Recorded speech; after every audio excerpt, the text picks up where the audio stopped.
Hey there! Most of you have probably heard your parents or other boomers saying you should buy a house. You know, build a family, invest for the future, live a happy life. Maybe they've even told you stories about how they bought their first home at a cheap price, with almost no competition. Sounds great, right? But then you realize, today, many people can't even afford rent, let alone buy a house. Even those with mortgages struggle to keep up with the payments. You might think this is just a problem in your country and consider moving somewhere else, only to discover the same issue almost everywhere in the world. So what's really happening? In this video, we're going to break down why housing has become so unaffordable, how home ownership turned into a rigged game, who's really benefiting, and whether this is ever going to stop. Let's get started. Section 1. When houses stopped being homes. A long time ago, buying a house was just a normal part of life. It meant having a place to live, raise a family, and feel stable. It wasn't about showing off or getting rich. In the 1960s, most houses cost around 2 to 3 times the median person's yearly salary. That means even one person working a regular job could afford to buy a home. Some countries even helped more by offering cheap loans for families. In the US, there was the GI Bill, which helped many veterans buy homes after World War II. But it has changed now. In the US, the median house now costs about 5 to 6 times the median household income. In high-cost cities, it can exceed 8 times income. And homes today aren't just places to live. They're used to make money. Older people bought houses when they were cheap and watched the price go up over time. Some now own more than one. People started seeing houses as something to invest in, not just live in. That's why many new homes are more luxurious. They bring more profit, and the small starter homes are disappearing. Over time, the idea of a simple home changed. It became something to buy, hold, and sell for money. And when that mindset took over, everything started to shift. Section 2. Why prices keep going up, even when nobody buys. You might think house prices should drop when fewer people are buying. That's how it works with most things, right? If nobody wants to buy a phone or a car, the price goes down. But housing is different.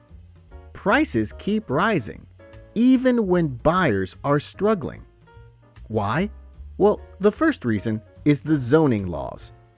Many cities have strict rules called zoning laws, which decide what kind of buildings can go where. For example, imagine Wee City has 100 acres of land. The government might divide it like this: 25 acres for housing, 25 for shops and offices, 25 for factories, and 25 for parks.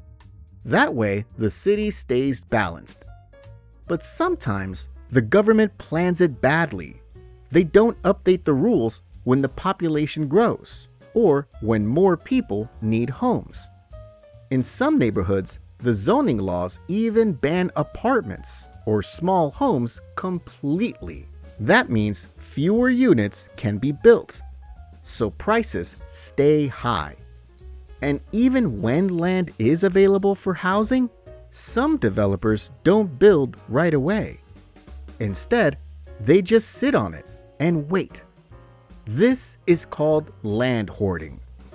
They wait for prices to go up so they can build later and sell the homes for more profit. Second is the complicated building process itself. Construction is slow and expensive.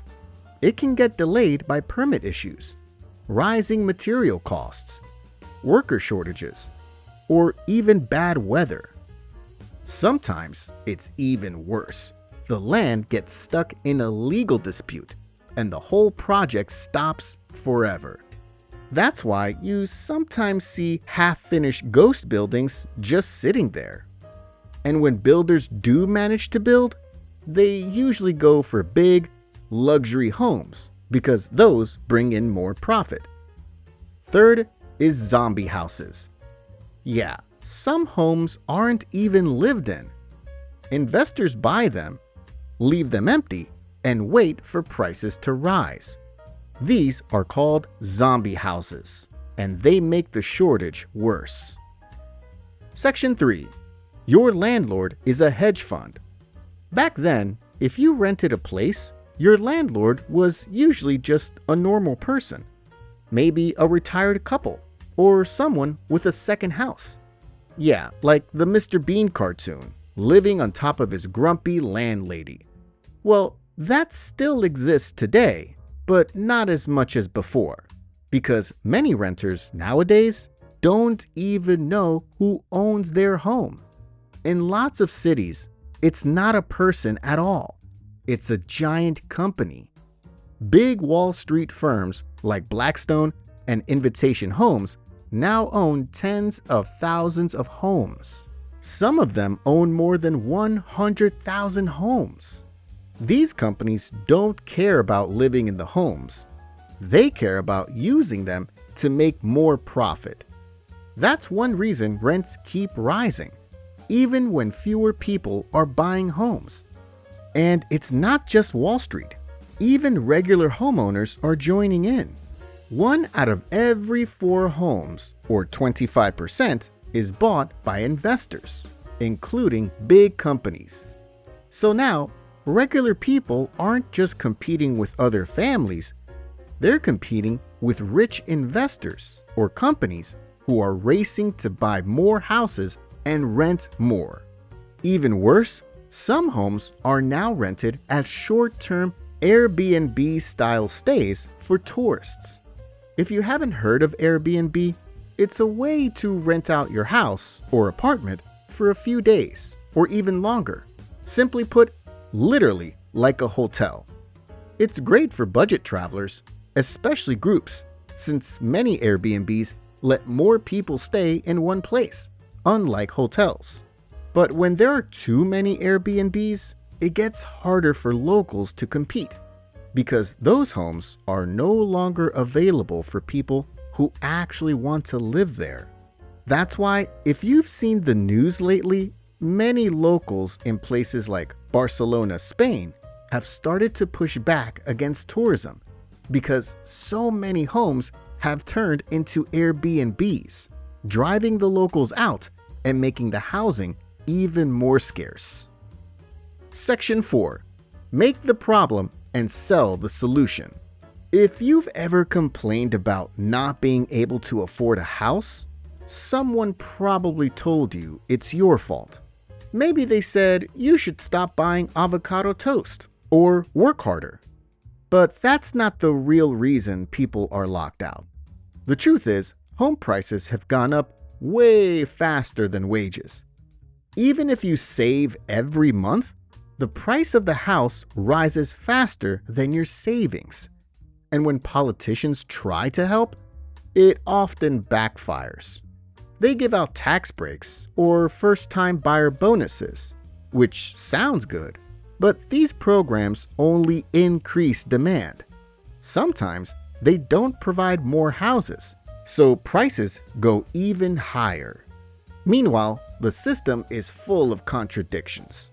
Some homeowners vote to block new housing developments because they want to protect the value of their own homes.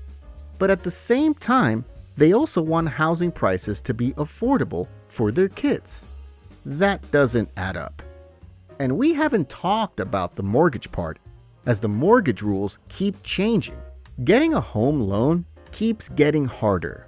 Even if you do everything right, the goal keeps moving away as the house price and rent keep rising. In big cities, renters often spend 35 to 45% of their income on rent, way above the recommended 30%. And even people who manage to buy often feel stuck with high monthly payments and rising interest. And that's why many people feel stuck. Section 5. Is renting the new normal? People often ask, can we fix this? Well, the answer is yes, but it won't be easy. There are a few ideas experts suggest. The first idea is called a land value tax. That means instead of taxing both land and buildings, you tax only the land, whether the building on it is a mansion or a hut. Yeah, this doesn't 100% work, but it encourages owners to build or sell instead of sitting on empty land, just waiting for prices to rise. The second idea is zoning reform, changing the rules so more homes can be built, like apartments or smaller units. Some places are even talking about banning big companies from buying single-family homes, so regular people have a fair chance. And finally, ending or reducing tax benefits for owners with multiple homes. This could reduce the number of houses used purely as investments and free up more homes for first-time buyers. So why aren't we doing all this already? One of the reasons is because most people in power already own homes. In fact, about 65% of Americans do.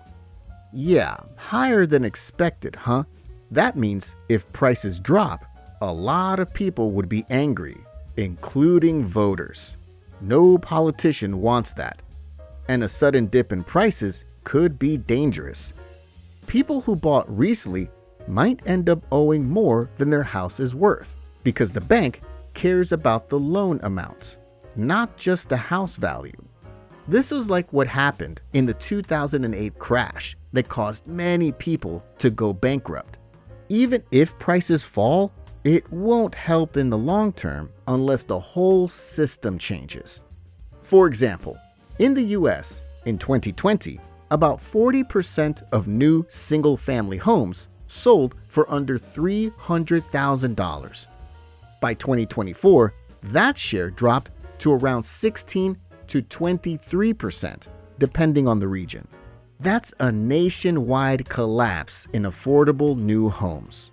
So unless the rules change, renting might just become the default for an entire generation. Owning a home is supposed to be part of the dream, but we've made sure most dreamers can't afford it. So, in conclusion, why can't people afford homes anymore? It's not just about high prices. It's about how the whole system changed. Homes used to be something you live in. Now, they're treated like investment tools. Prices are pushed up on purpose. Supply is held back. And big investors are buying houses before regular families even get the chance. Unless we fix the whole system, the real problems won't ever be solved.